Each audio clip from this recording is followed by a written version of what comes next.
पहाटेपासून पुन्हा सुरुवात झाली पावसाला आणि अजूनपर्यंत चालूच आहे पाऊस. चला आता हे पावसातच कामं चालू आहे. इकडं भांडे घासून घेतले आणि आता चूल पेटवते. रागोळा करून घेते म्हणजे मला चूल पेटवते.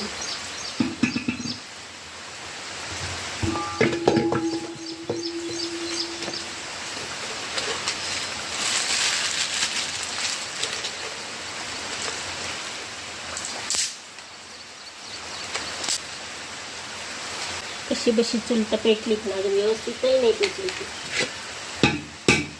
आणि जास्त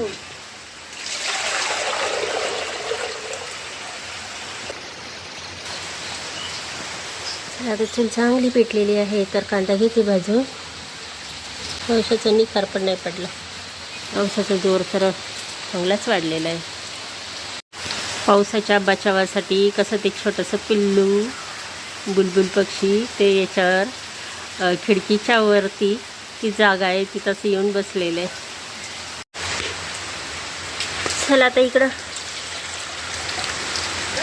नंतर भाजी करायचीच आहे. तर म्हटलं काय ग एवढं पावसात काय कशाला आणलं.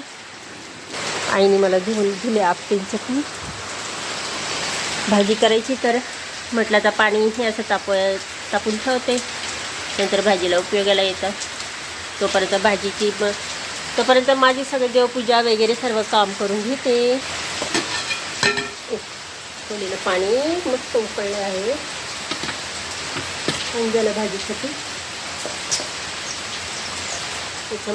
वांग्याची पुडी करून आणलेली आहे, धुवून आणलेलं आहे. इकडं मसाला करून घेतलेला आहे.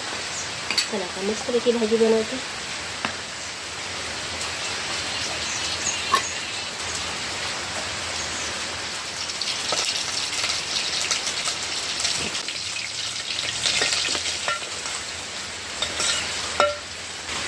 छान आतापैकी मस्त वांगीची भाजी टाकून दिलेली आहे. आता शिजल ती.